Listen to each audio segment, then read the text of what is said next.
Hello YouTube, this is Agendi, and I am bringing you my Commander pickups.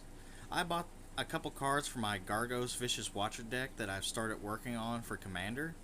I started working on this deck about a month ago, and the reason why I started working on it was because I hadn't had a monocolored deck, and the fact that he allows me to play Hydra Tribal is pretty awesome. But I wanted to go over some of the pickups that I got from TCG Player to finish out the deck. First, we got Solidarity of Heroes. This card's pretty cool because it allows me to double the +1/+1 counters on as many creatures as I can pour mana into this card, which is really awesome with a Hydra deck because if you know anything about Hydras, it's all about +1/+1 counters.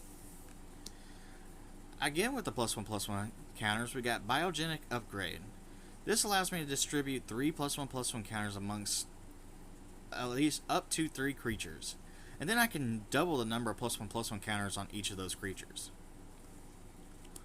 Verdius Gearhulk. I love the Gearhulk cycle. I played a lot of Torrential Gearhulk back when it was standard legal, and I even played it in modern. And he does exactly what I want this deck to do. He's a 5-drop 4/4 trample that puts 4 +1/+1 counters on any number of creatures. And it could just go on him, so he's potentially a 5-drop 8/8 with trample. Pretty sweet. I would like to see these guys get reprinted in a core set because they kind of remind me of the old Titans from M10, M11, and M12. I would love to see these come back in standard again. Bow of Nylea. It's multifunctional. It does what I originally wanted to do, which was give creatures +1/+1 counters, but all these modes are important. Plus, it gives all my Hydras Death Touch, and a bunch of Death Touch Hydras is awesome. Increasing Savagery.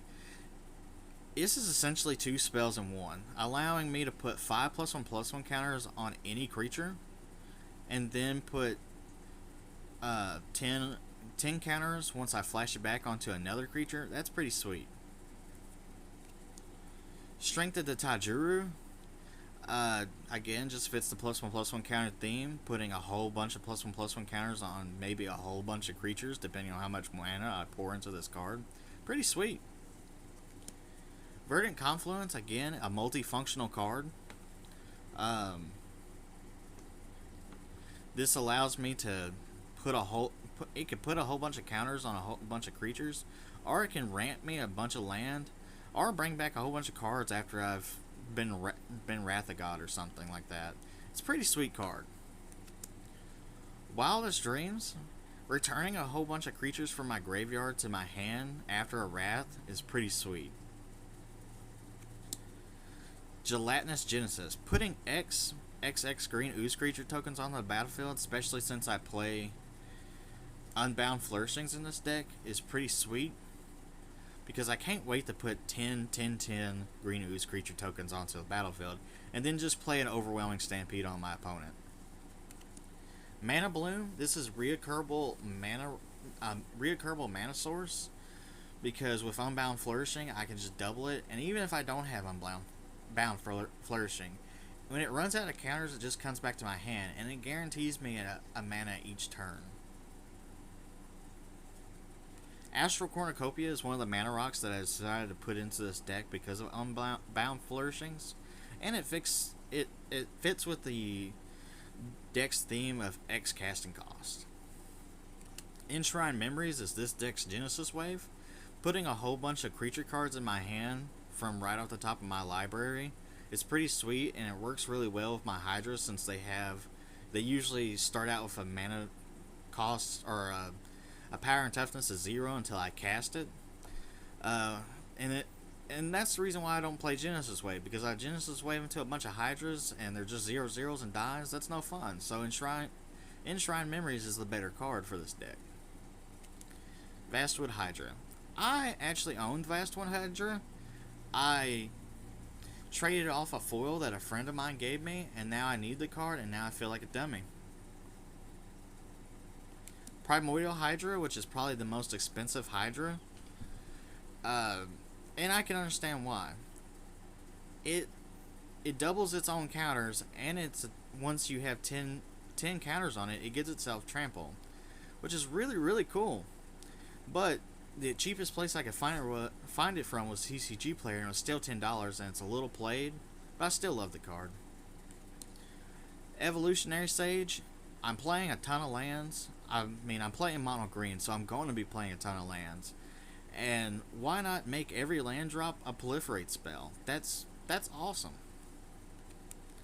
Contagion Clasp, being able to shrink my opponent's creatures is pretty sweet, but also being able to proliferate for just 4 mana is also really sweet. Pretty solid card. Lifecrafter's Bestiary, this is just complete mana or card advantage. It's awesome. I like to run it in every green creature deck that I can possibly run it in. And Primal Order. This is the card I wanted to spend a little time talking about because it is an awesome card. It is my alternate win condition in this deck if my Hydras just don't beat face. If I'm playing against somebody that's playing 2, 3, or even 5 colors, especially 5 colors, this is going to deal a lot of damage to them each turn. And I run 30 Forest in this deck, and the other 7 land that I run are just utility cards. So this isn't going to hurt me at all. But to other players playing multiple colors in a deck, this is sweet. This was my Gargos Commander pickups. Before I do a Commander deck tech on these, I like to test the deck out a little bit to make sure this will be the final iteration of the deck. But if you like the video, please like, subscribe, and favorite, and you have a good day.